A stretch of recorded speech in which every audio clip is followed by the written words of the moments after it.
I never thought buying 5 acres of land in suburban Austin, Texas would turn into a legal nightmare, but when you live next to someone like Brenda Hutchins, nothing is ever simple. My name is Grant Vanderbilt, and I had been living in the Whispering Pines subdivision for about 3 years when I decided to purchase the vacant lot directly behind my property. The lot had been sitting empty for years, overgrown with native grasses and mesquite trees, and the owner was eager to sell. It was a perfect addition to my existing property, giving me nearly 8 acres total. I run a small woodworking business from my home, and I had plans to build a proper workshop on the back portion of the new lot, far enough from any neighbors that my saws and sanders would not bother anyone. The closing went smoothly in March, and by early April, I had hired a contractor to install a 6-foot privacy fence around the perimeter of the newly acquired lot. The fence was well within my property lines. I had the survey done twice to make absolutely certain, and it met all county regulations. I was not trying to cause problems. I just wanted clear boundaries and some security for the equipment I would eventually store back there. That is when Brenda Hutchins entered the picture like a hurricane, wearing a visor and carrying a clipboard. Brenda was the self-appointed queen of the Whispering Pines HOA. Technically, she was the president, but she acted like she owned every blade of grass in the neighborhood.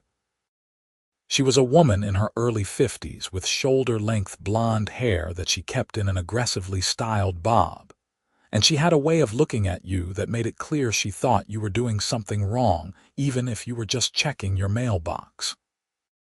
I had managed to avoid any real interactions with her for the first 3 years. I lived there, mostly because I kept to myself and followed all the HOA rules to the letter. My grass was always mowed, my house was painted an approved shade of beige, and I never left my trash cans out past collection day. But the fence, apparently, was a declaration of war.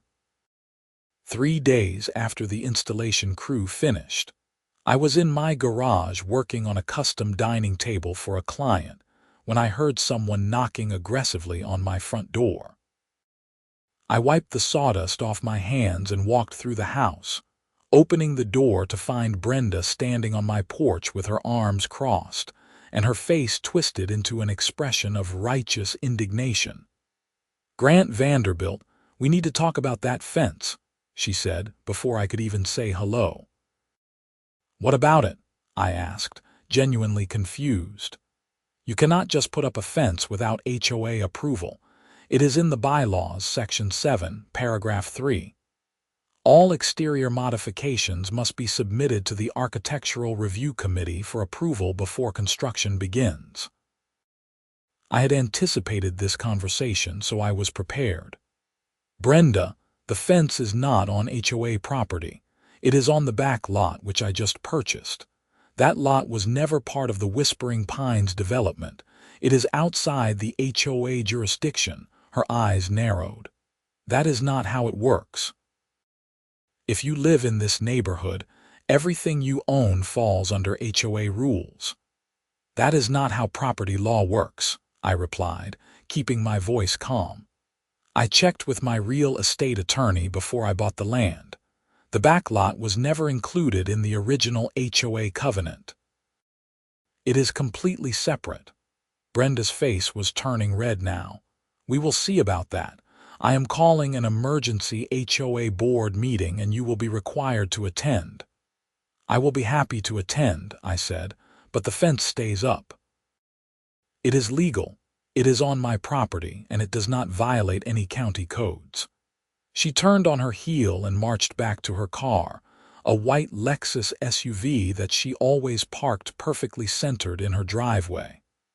I watched her drive away and felt a knot forming in my stomach. I had heard stories about HOA disputes getting ugly, but I had never imagined I would be in the middle of one. The emergency meeting was scheduled for the following Thursday evening at the community clubhouse. I arrived 15 minutes early with a folder full of documents including my property deed, the survey showing exact boundary lines, a letter from my attorney confirming the back lot was outside HOA jurisdiction, and copies of the county permits for the fence. I was ready for a professional, reasonable discussion about property rights and legal boundaries. What I got instead was an ambush.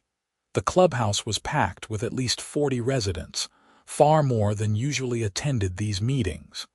Brenda had clearly been rallying the troops. I took a seat near the back and waited as she called the meeting to order, banging a gavel like she was a judge presiding over a capital case. "Thank you all for coming on such short notice," Brenda began, her voice dripping with false sweetness. "We have a very serious matter to discuss tonight. One of our residents has decided that the rules do not apply to him. Grant Vanderbilt has erected an unsightly fence without seeking proper approval from the Architectural Review Committee." I raised my hand. "Can I speak?" "You will have your turn," Brenda snapped. "First, I want to show everyone what we are dealing with." She pulled out a poster board with printed photographs of my fence. The photos were taken from unflattering angles that made the perfectly normal privacy fence look somehow ominous. There were murmurs from the crowd. "This fence," Brenda continued, "is a violation of our community standards. It disrupts the natural sight lines of the neighborhood and sets a dangerous precedent. If we allow Grant to ignore the rules, what is to stop everyone from doing whatever they want?" "The fact that my fence is not in the HOA jurisdiction," I called out, unable to keep quiet any longer. "Can I present my documents now?" Brenda looked annoyed but waved me forward. I walked to the front of the room and handed out copies of my paperwork to the board members. There were 5 of them in total, including Brenda, and they were seated at a long table facing the audience like a panel of judges. "As you can see from the property survey," I explained, pointing to the relevant sections, "the back lot I purchased is outside the original Whispering Pines development boundaries. It was never part of the HOA covenant. I have a letter here from my attorney confirming this, and I also have all the proper county permits for the fence construction. Everything was done legally and by the book."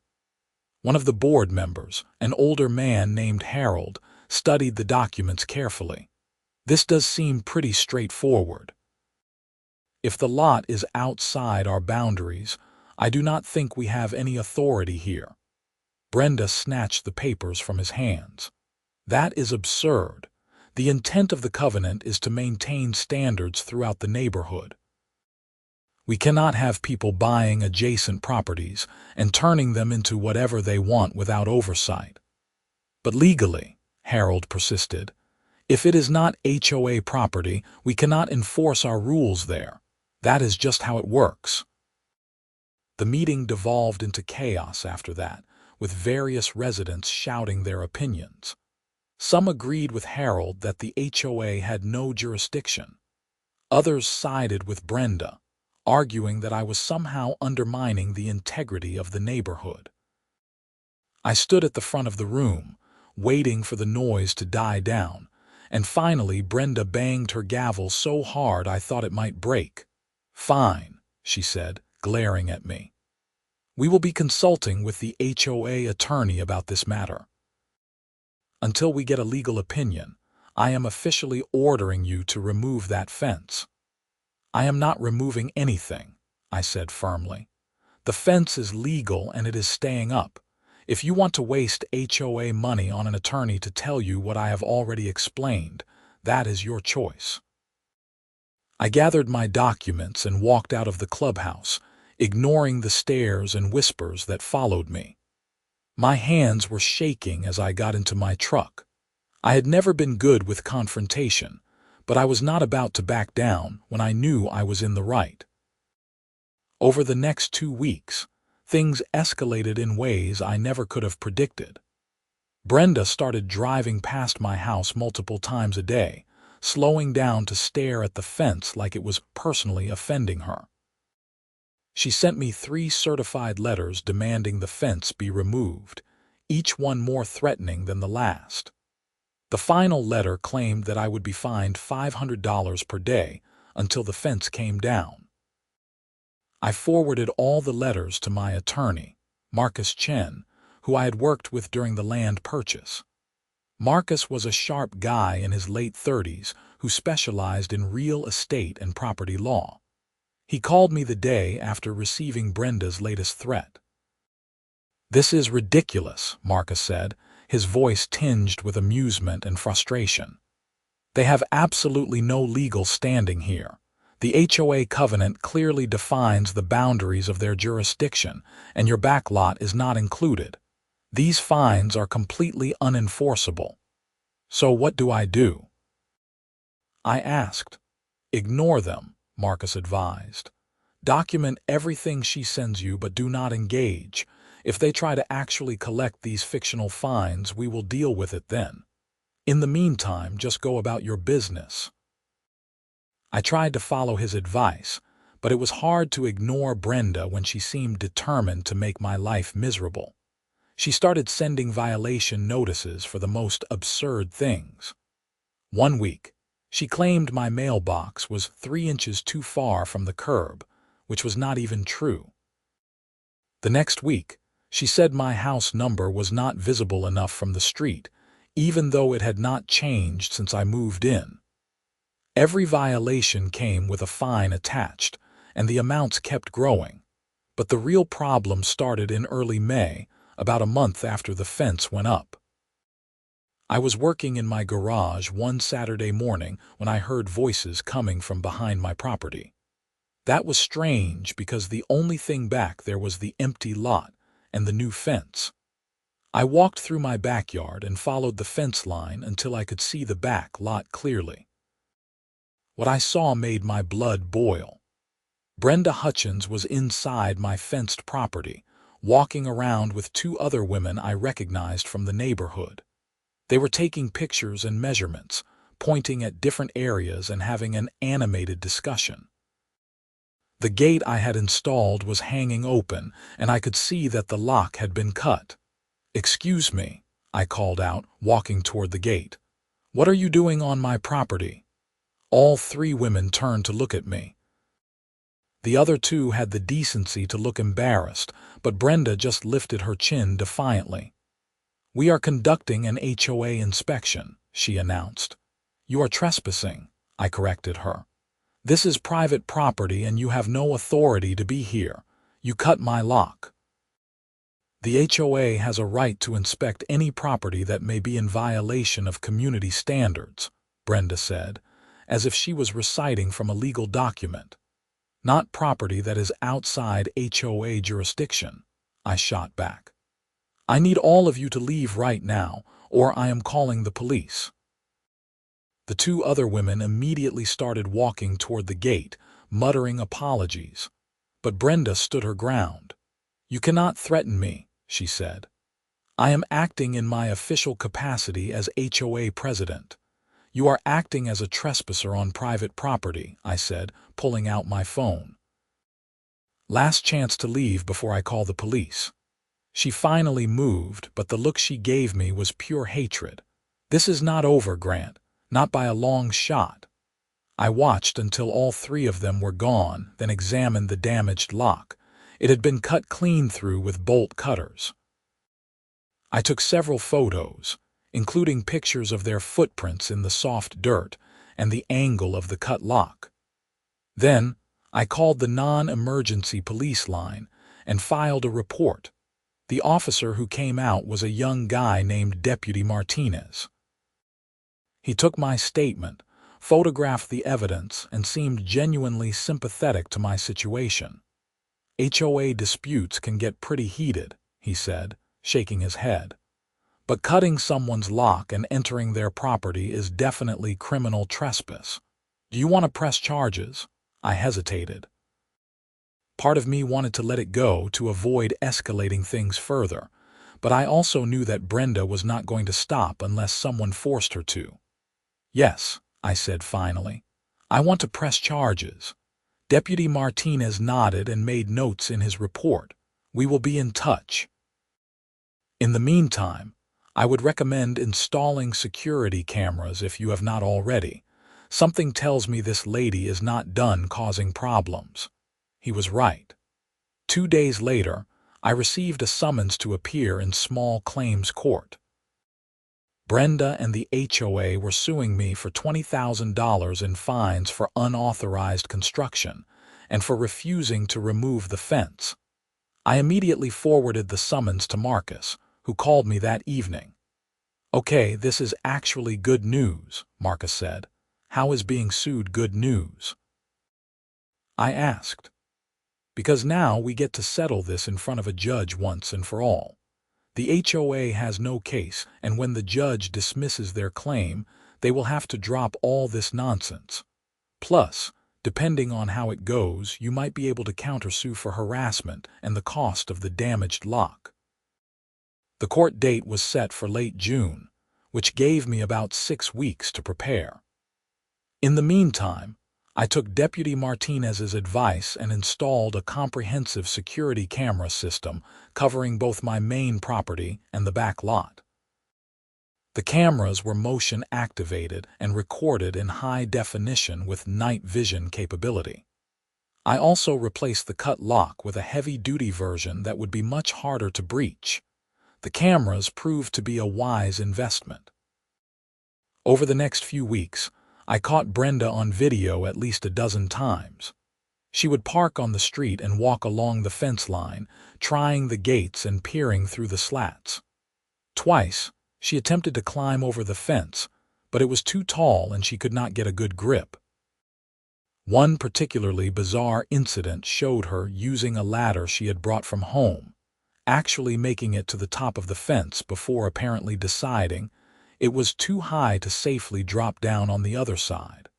I saved all the footage and sent copies to Marcus. I also sent another copy to the police, adding to the criminal trespass case. Deputy Martinez called me after reviewing the ladder incident. "This woman is obsessed," he said. "We are going to have a talk with her and issue a formal warning. If she keeps this up, we can arrest her." I felt a little guilty about the situation escalating so much, but I also reminded myself that I had not started this. I had simply exercised my legal right to fence my own property, and Brenda was the one who had turned it into a war. The HOA continued sending threatening letters, and the fictional fines they claimed I owed had ballooned to over $50,000. It would have been almost funny if it were not so stressful. I was losing sleep, having trouble concentrating on my work, and I found myself constantly checking the security camera footage to see if Brenda was lurking around my property. My neighbor to the east, a nice guy named Paul who worked as an engineer, stopped by one evening with a 6-pack of beer and some moral support. "I heard about what is going on with Brenda," he said as we sat on my back porch. "She came to my door last week trying to get me to sign a petition demanding you take down the fence." "Let me guess, you did not sign it," I said. "Hell no," Paul laughed. "I told her the fence was on your property and none of my business. She was not happy about that." "Pretty sure I am on her list now, too." "Sorry to drag you into this mess," I said. "You did not drag me into anything. Brenda creates drama everywhere she goes. Last year, she tried to fine the Johnsons for painting their door navy blue instead of the approved dark blue. She brought paint swatches to their house and everything. They ended up repainting just to get her off their backs, but the new color looked exactly the same. We spent the next hour trading stories about Brenda's HOA reign of terror, and I felt better knowing I was not alone in dealing with her. Several other neighbors had faced her wrath over minor or completely fabricated violations. It seemed like she viewed the HOA presidency as a position of absolute power, rather than a volunteer role meant to maintain common areas and organize community events. As the court date approached, Marcus and I met several times to prepare our case. He was confident but wanted to make sure we had everything documented perfectly. The judge is going to want to see clear evidence that your property is outside HOA jurisdiction, Marcus explained during one of our meetings. We have the survey, the deed, and the original HOA covenant documents showing the development boundaries. That should be more than enough. But I also want to present the harassment you have endured, especially the trespassing incidents. It shows a pattern of behavior from Brenda and the HOA board. What about the criminal trespass charge? I asked. That is being handled separately by the district attorney's office, but the fact that charges were filed will help our case. It demonstrates that Brenda's behavior went beyond just a civil dispute. The day before the court hearing, I was reviewing my testimony notes when my phone rang. It was Deputy Martinez. "Grant, I wanted to give you a heads up about something," he said. "We executed a warrant at Brenda Hutchins' house this morning." "A warrant for what?" "We got a tip that she had stolen property in her possession. During the search, we found a bunch of stuff from other houses in your neighborhood. Garden decorations, tools from people's garages, even someone's mail. Apparently, she has been taking things from properties when she does her unauthorized HOA inspections." I was stunned. "Are you serious?" "Completely serious. We arrested her on multiple counts of theft and burglary. She posted bail this afternoon, but this is a pretty big deal. Several of your neighbors have already come forward to identify their missing property. This changed everything. The woman who had been terrorizing me over a legal fence was apparently a thief who had been using her HOA position to access people's properties and steal from them." "Will this affect the court hearing tomorrow?" I asked. "I cannot say for sure, but her credibility is definitely shot. Make sure your attorney knows about the arrest." I immediately called Marcus and filled him in. He was quiet for a moment, then said, "This is remarkable. I mean, it is terrible for the victims, but it completely undermines any argument the HOA was planning to make. Brenda was their key witness, and now she is facing criminal charges. I would not be surprised if they try to drop the lawsuit." But the HOA did not drop the lawsuit. The next morning, I arrived at the Travis County Courthouse in downtown Austin to find Marcus waiting for me on the steps. He looked amused. "They are actually going through with it," he said. "The HOA attorney is here, and she looks absolutely miserable. My guess is Brenda insisted they continue despite everything." We entered the courtroom and took our seats at the plaintiff's table. The HOA's lawyer, a tired-looking woman in her 50s named Patricia Foster, sat at the defendant's table shuffling papers nervously. Brenda was there too, sitting in the gallery behind Patricia. She was wearing a conservative blue dress and had her hair pulled back in a tight bun. She refused to make eye contact with me. The other HOA board members were conspicuously absent. It seemed like they had decided to distance themselves from the situation, leaving Brenda to face the consequences alone. Judge Raymond Kowalski entered the courtroom, and we all rose. He was a stern-looking man in his 60s with silver hair and glasses perched on the end of his nose. I had looked him up online and learned that he had a reputation for being fair but impatient with frivolous lawsuits. "Be seated," Judge Kowalski said, settling into his chair and opening the case file. "This is case number 2024 SC 8847, Whispering Pines Homeowners Association versus Grant Vanderbilt. Miss Foster, you represent the plaintiff." "Yes, Your Honor," Patricia said, standing. "And Mr. Chen for the defendant?" "Yes, Your Honor," Marcus replied. "Very well, Miss Foster, this is your lawsuit. Make your case."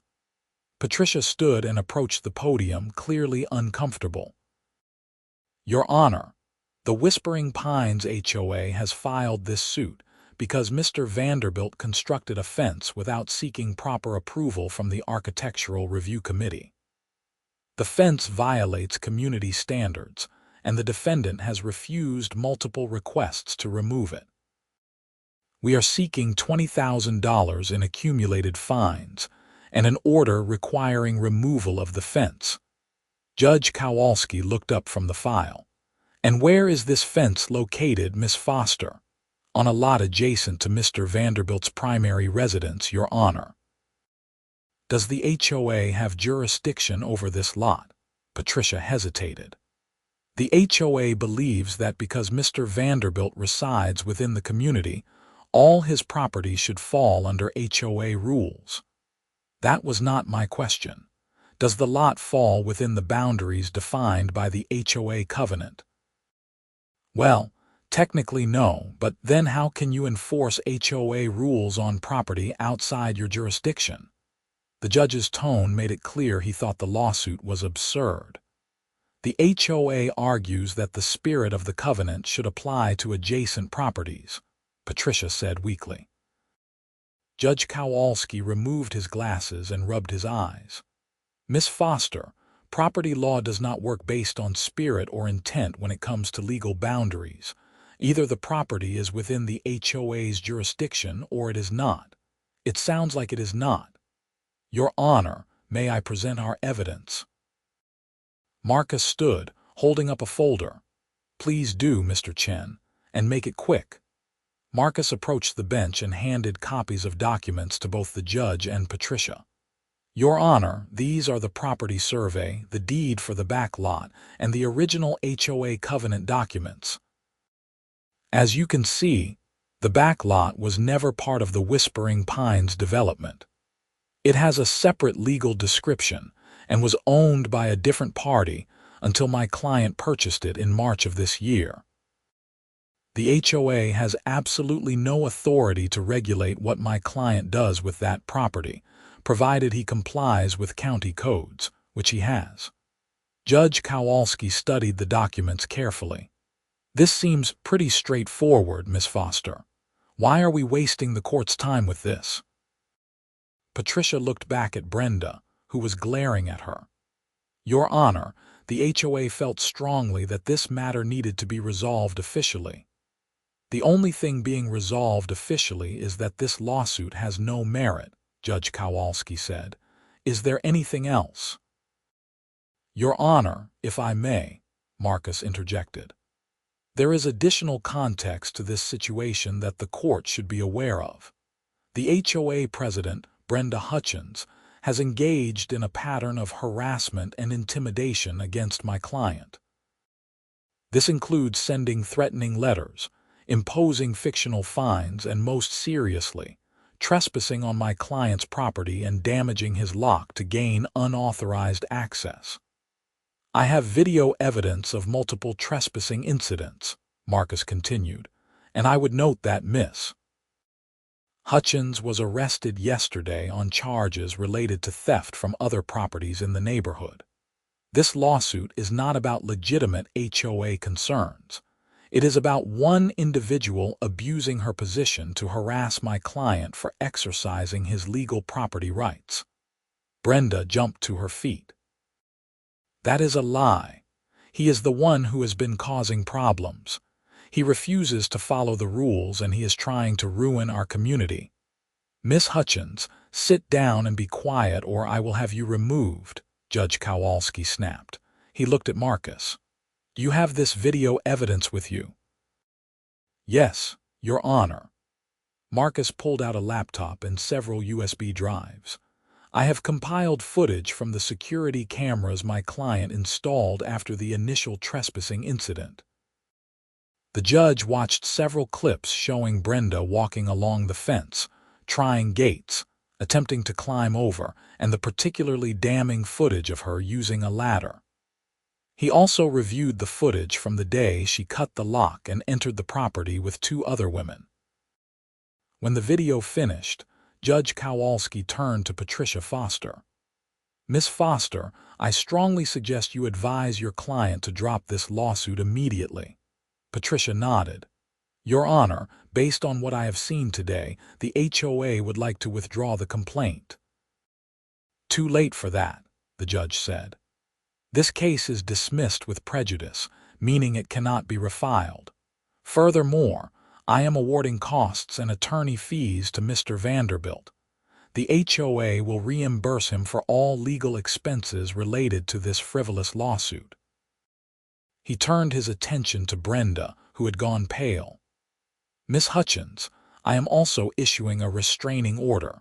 You are to have no contact with Mr. Vanderbilt, and you are not to go within 100 feet of his property, including the back lot.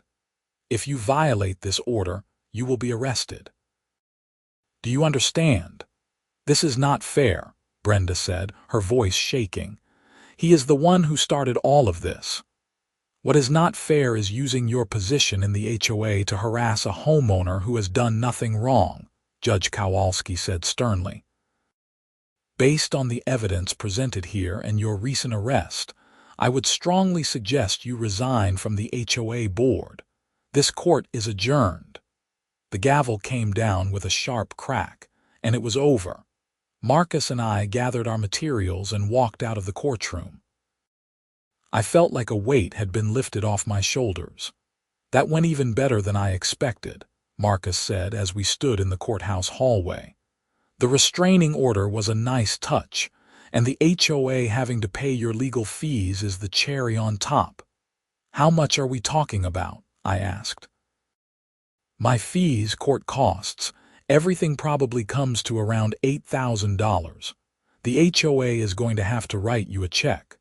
I could not help but smile. After months of stress and harassment, justice had actually been served, but the story was not quite finished. Over the next few weeks, the fallout from the court case rippled through the Whispering Pines community.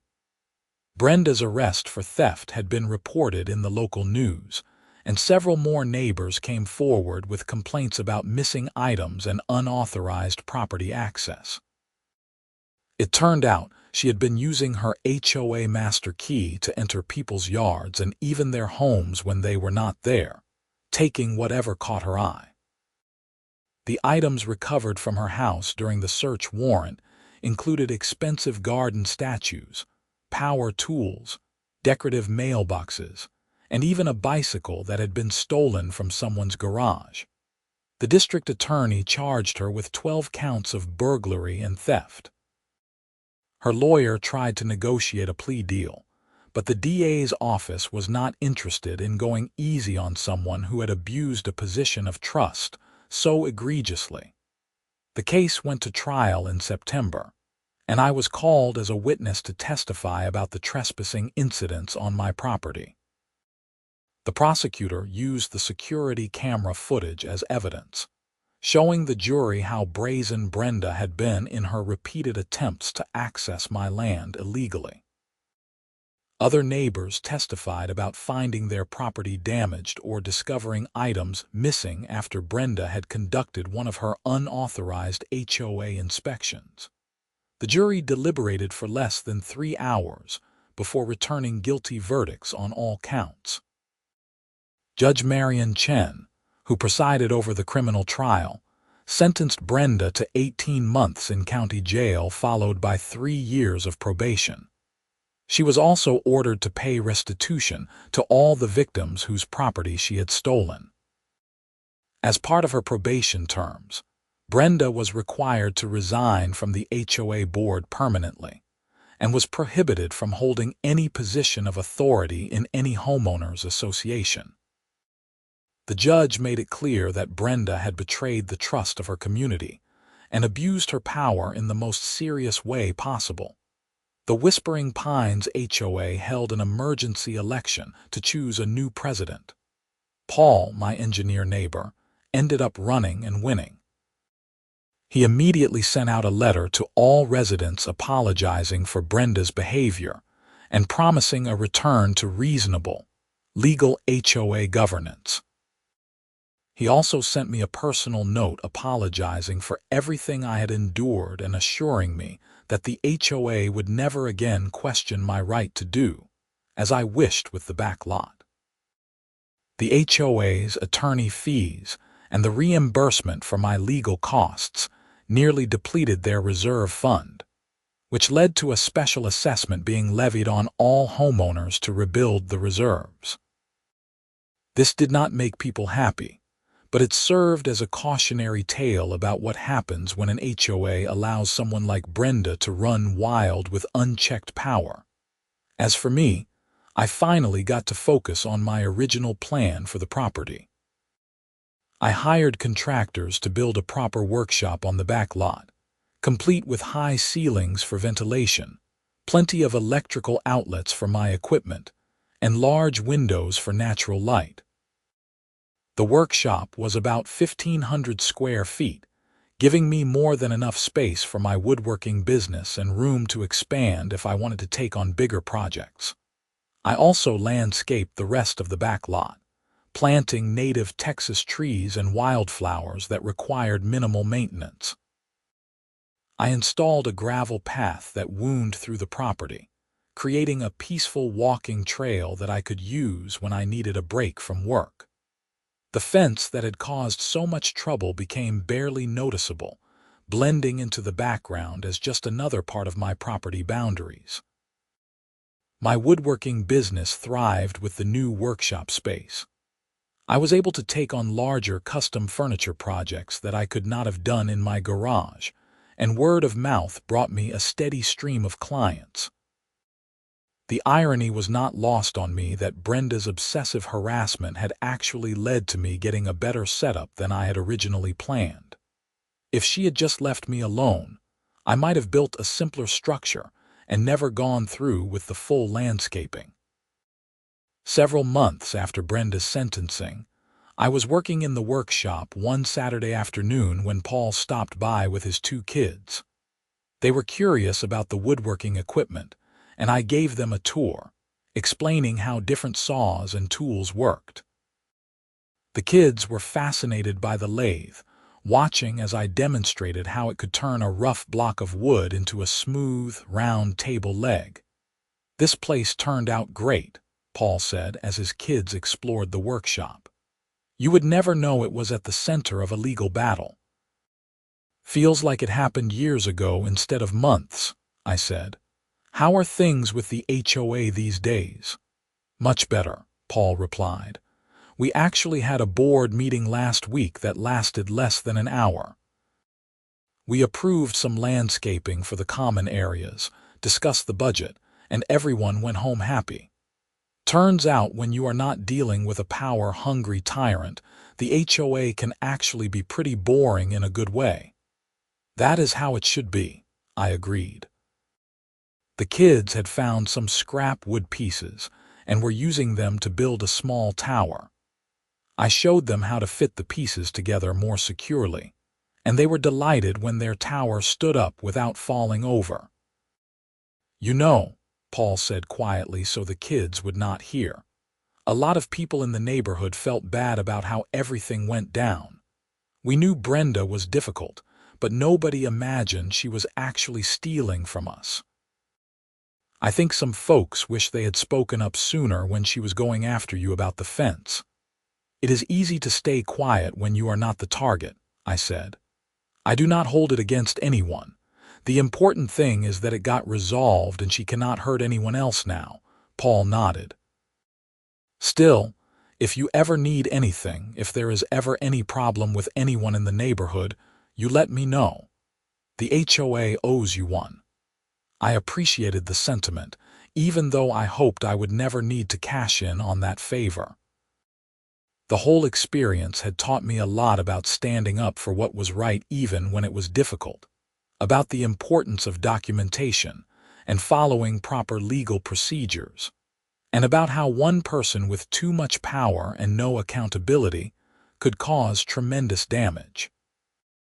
In December, nearly 9 months after the fence was first installed, I received a card in the mail from one of my neighbors, an elderly woman named Mrs. Chen who lived 3 houses down. Inside was a handwritten note that read, "Thank you for standing up to Brenda. She took my late husband's toolbox from our garage last year, and I thought it was gone forever. The police recovered it from her house, and having those tools back means the world to me. You gave all of us the courage to come forward. Merry Christmas. I had not thought of myself as particularly courageous during the whole ordeal. Most of the time, I had just felt stressed and frustrated, wondering why someone would make such a big deal about a fence that had nothing to do with them. But reading Mrs. Chen's note made me realize that sometimes standing your ground and refusing to back down in the face of bullying has consequences beyond your own situation. Christmas that year was peaceful. I spent it with my parents who drove down from Dallas, and I gave them a tour of the completed workshop and the landscaped back lot. My dad, who had been a carpenter before retiring, was impressed with the setup. "You did good, son," he said, running his hand along the smooth surface of my workbench. "This is a proper professional space, and you stood up for yourself when that crazy woman came after you. I am proud of you." Coming from my dad, who was not usually the type to be openly emotional or complimentary, that meant everything. As the new year rolled around, I reflected on the bizarre journey that had started with a simple property purchase and fence installation. What should have been a straightforward transaction had turned into a legal battle, a criminal case, and ultimately a reckoning for an HOA president who had been abusing her power for years. The backlot fence still stood exactly where I had installed it, 6 feet tall and perfectly legal. Every time I walked past it, I felt a sense of satisfaction. Not because I had won some kind of victory over Brenda, but because I had refused to let someone bully me into giving up my legal rights. The fence represented a boundary in more ways than one, a line that said this far and no further. In February, almost a year after everything started, I was featured in a local Austin magazine article about custom furniture makers in the area. The photographer took pictures of me working in the new workshop, and the article mentioned how I had built the space specifically to accommodate larger projects. There was no mention of the HOA drama or Brenda Hutchins, which was exactly how I wanted it. That chapter was closed. One afternoon in early March, I was finishing up a custom bookshelf for a client when I heard a vehicle pull up outside. I looked out to see a white HOA truck and felt a moment of tension before reminding myself that Brenda was gone and Paul was running things now. A young guy I did not recognize got out of the truck and walked over. "Grant Vanderbilt?" he asked. "That is me," I confirmed. "I am James, the new HOA maintenance coordinator. Paul asked me to stop by and check if you need anything. We are doing some tree trimming around the common areas next week, and we wanted to make sure we were not going to interfere with your property or the back lot." It took me a second to process this. The HOA was asking permission and coordinating with me like a reasonable neighbor instead of issuing demands and threats. "That is really thoughtful," I said. "I do not think there will be any issues, but let me walk the fence line with you just to make sure." We spent 10 minutes walking the property boundary, and James made notes about which trees needed to be trimmed and which ones to avoid. He was professional and friendly, treating me like a valued member of the community rather than an adversary. "Paul is doing a great job," I mentioned as we finished the walk through. "He is good people," James agreed. "Way different from the last president. I have only been working here for 3 months, but everyone seems happier now." After James left, I went back to work on the bookshelf, but I found myself smiling. The neighborhood had been through a storm, but we had come out the other side better for it. The HOA was functioning the way it was supposed to, as a helpful organization that maintained common spaces and organized community events, rather than as a vehicle for someone's power trip. In April, the Whispering Pines neighborhood had its annual spring picnic in the community park. I normally did not attend these events, preferring to keep to myself, but Paul had personally invited me and I felt like I should show up. I was surprised by how many people came up to thank me for standing up to Brenda. Several mentioned items that had been stolen and recovered, while others just expressed general relief that the reign of terror was over.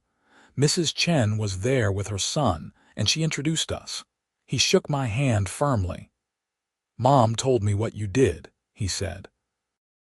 I live in Houston, so I was not around when all this was happening. But having my dad's tools returned to her meant everything. Those were the only things she had left from his workshop. "I am just glad she got them back," I said sincerely. The picnic was actually enjoyable. There were games for kids, good barbecue, and a sense of community that I had not really experienced before in Whispering Pines. It felt like Brenda's removal had allowed people to relax and actually enjoy living in the neighborhood instead of constantly worrying about the next violation notice or fine. As the sun set and families started packing up to head home, Paul came over with a beer in each hand, offering me one. "Thanks for coming today," he said. "I know this is not usually your scene." "It was nice," I admitted. "Good to see everyone relaxed." "It is amazing what happens when people are not living in fear of their HOA president," Paul laughed. "We have gotten so much positive feedback since taking over the board. People actually like living here again." We stood there watching the last few families gather their things, and Paul said something that stuck with me. "You know what the craziest part of that whole situation was? The fence. It was just a fence on your own property, something completely legal and normal. But Brenda could not stand the idea that someone was doing something she had not approved. It was never about the fence itself. It was about control." He was absolutely right. The fence had just been the excuse, the trigger that set off someone who had been spiraling out of control for probably years. If it had not been my fence, it would have been someone else's mailbox or paint color or landscaping choice. Brenda had turned the HOA into her personal fiefdom, and she had gotten away with it until finally someone pushed back. I finished my beer and said goodnight to Paul, then walked home through the quiet neighborhood streets. The trees were blooming with spring flowers, and the evening air was comfortable. I felt genuinely content for the first time in over a year. When I got home, I walked through the back gate onto the lot that had caused so much trouble. The workshop lights were off, but security lights illuminated the property with a soft glow. I stood there for a moment, looking at the fence that had started everything, and felt grateful that I had stood my ground. Grateful for Marcus Chen's legal expertise. Grateful for the justice system working the way it was supposed to. Grateful for neighbors like Paul and Mrs. Chen who had offered support. And maybe even a little grateful for Brenda Hutchins, because her obsessive harassment had inadvertently led to her exposure as a thief, and had freed an entire neighborhood from her tyranny. The fence was just a fence, 6 feet of cedar planks and posts marking the boundary of my property. But it had become a symbol of something more important: the right to use your own property as you see fit, within the bounds of the law. The importance of standing up to bullies, even when it is difficult. The fact that truth and justice can prevail when you have the courage to fight for them. I went inside, checked the security cameras one last time out of habit, and went to bed. The next morning, I woke up to sunshine streaming through my bedroom window and the sound of birds singing in the oak trees. It was Saturday, which meant a full day of work in the workshop. I had 3 projects in various stages of completion: a custom dining table, a set of bookshelves, and an entertainment center. All of them were due within the next 2 weeks, so I needed to focus. I made coffee, ate breakfast, and headed out to the workshop just after 8. The space still felt new and exciting even though I had been working in it for months.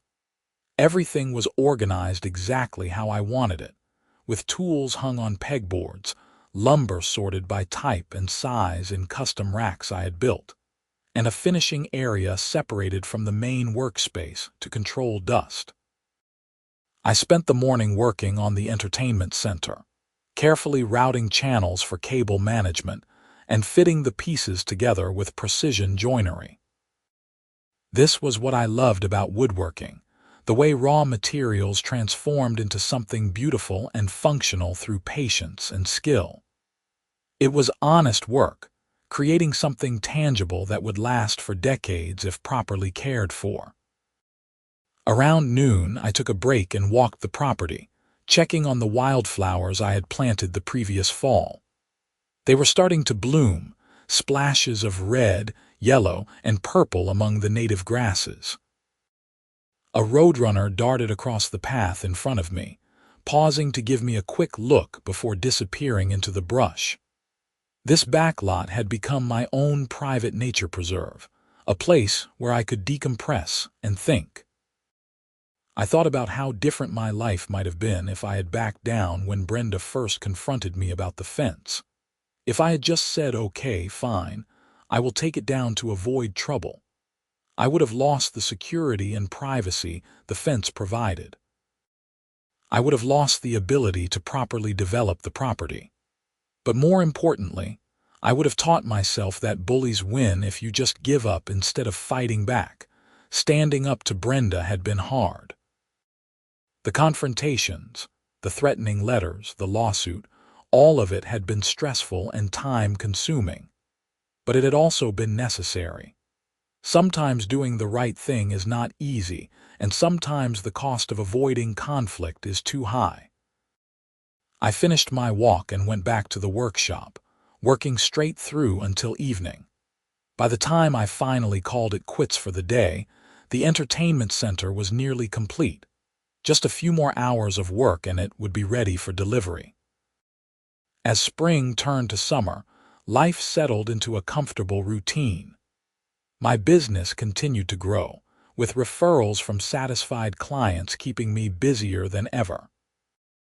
The backlot workshop proved to be worth every penny I had invested, and I found myself grateful every day for the space and freedom it provided. The Whispering Pines neighborhood continued to thrive under Paul's leadership. The HOA board approved reasonable projects, maintained the common areas properly, and stopped micromanaging residents' lives. It was amazing how much better things functioned when the organization operated according to its actual purpose, instead of serving as one person's power base. I occasionally heard updates about Brenda through the neighborhood grapevine. She had served 8 months of her 18-month sentence before being released to a work release program. She was required to attend therapy as part of her probation and was reportedly working at a retail store somewhere outside Austin. The restraining order remained in effect, so she was not allowed anywhere near Whispering Pines or my property. I did not take any satisfaction in her downfall. It was sad, really, that someone had thrown away their reputation and freedom over something as meaningless as a need for control. If Brenda had just focused on being a good neighbor and a reasonable HOA president, none of the bad things that happened to her would have occurred. But she had chosen to abuse her position, and she had paid the price. In August, I decided to host a small gathering at my property to show off the completed workshop and the landscaping. I invited Paul and his family, Mrs. Chen and her son, a few other neighbors who had been supportive during the ordeal, and Marcus Chen, my attorney who had become a friend through the whole experience. We had a casual barbecue in the back lot, with kids running around exploring the walking trails while adults toured the workshop and admired the craftsmanship. Marcus brought his wife and 2 daughters, and I gave them a demonstration of the lathe, turning a spindle while the girls watched in fascination. "This turned out even better than I imagined when we first talked about your plans for the property," Marcus said, accepting another beer from the cooler. "And to think, Brenda wanted you to leave it as an empty lot. She wanted me to tear down the fence and abandon my plans entirely," I corrected him. "That was never going to happen. Good thing you stood your ground. This is a perfect setup for your business." The afternoon stretched into evening with people lingering longer than I had expected. It felt good to have friends and neighbors on the property, enjoying the space that had been so hard-won. Mrs. Chen sat in a chair I had made specifically for the occasion, a comfortable rocker with carved armrests, and watched the sunset paint the sky in shades of orange and pink. "This is lovely, Grant," she said softly. "You have created something really special here." I looked around at the workshop, the landscaping, the fence that had caused so much trouble but had ultimately protected my rights and exposed wrongdoing. She was right. I had created something special, not just the physical space but the principle behind it. The idea that you can stand up for yourself, fight back against injustice, and come out the other side stronger. As the last guests left and I cleaned up from the gathering, I felt a deep sense of contentment. The journey from that first confrontation with Brenda to this peaceful evening had been difficult, but it had been worth it. I had my property, my workshop, my business, and my peace of mind. The fence still stood exactly where I had put it, marking the boundaries of my land. It was not the most exciting thing in the world, just a wooden barrier that provided privacy and security. But it represented something important: the right to control your own property, the courage to stand up to those who would take that right away. The value of truth and justice in a world that sometimes seems to reward bullies and tyrants. I locked up the workshop and walked back to the main house as night fell completely. The security lights cast long shadows across the back lot, illuminating the fence line. I smiled to myself, thinking about how far things had come. A year and a half ago, I never could have imagined that buying an empty lot and putting up a fence would lead to criminal charges, a lawsuit, a restraining order, and ultimately justice being served. But life is unpredictable like that. Sometimes the smallest, most mundane decisions end up having major consequences. The important thing was that I had handled it correctly. I had documented everything, followed the law, stood my ground, and trusted the system to work. And it had worked. Not perfectly, not without stress and difficulty, but it had worked. Brenda was held accountable, the HOA was reformed, and I got to keep my fence and my property exactly as I wanted them. As I settled into bed that night, I thought about what I might tell someone else facing a similar situation. Stand up for yourself. Document everything. Get good legal advice. Do not back down when you know you are right. Trust that truth and justice will prevail, even when it seems like they will not. The back lot fence, that simple 6-foot wooden barrier, had taught me all of that and more. It was just a fence, but it had changed my life in ways I never anticipated. And every time I looked at it, I was reminded that sometimes the smallest things are worth fighting for, because they represent principles much larger than themselves. Months continued to pass without incident. The workshop became the productive space I had always dreamed of having. My custom furniture business flourished to the point where I was able to hire an assistant, a young guy named Trevor who was learning the trade and showed real promise. The back lot remained my private sanctuary, a place where I could work, walk, and think without interruption. The HOA under Paul's leadership became a model of reasonable governance. They even won an award from the Texas Homeowners Association Coalition for improved community relations and responsible management. Paul joked that they should give me credit for exposing the problems that needed fixing, but I was happy to let him take all the recognition. He had stepped up when the neighborhood needed leadership, and he deserved the acknowledgement. In November, almost 2 years after I first purchased the back lot, I received a letter from the Travis County District Attorney's Office. Brenda's probation was being extended by an additional year due to incomplete restitution payments to her victims. She had apparently struggled to maintain steady employment, making it difficult to pay back everyone she had stolen from.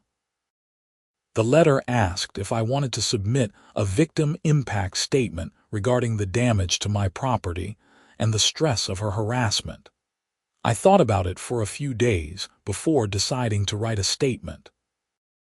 I kept it factual and straightforward, describing the trespassing incidents, the cut lock that had to be replaced, the cost of installing security cameras, and the emotional toll of being targeted by someone who was supposed to represent community interests.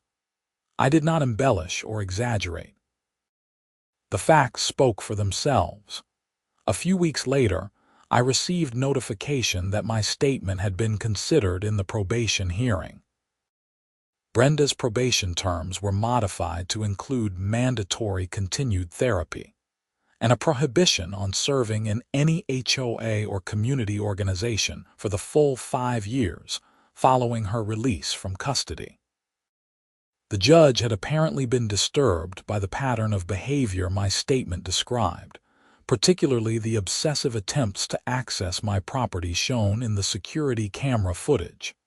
I filed the notification away and got back to work.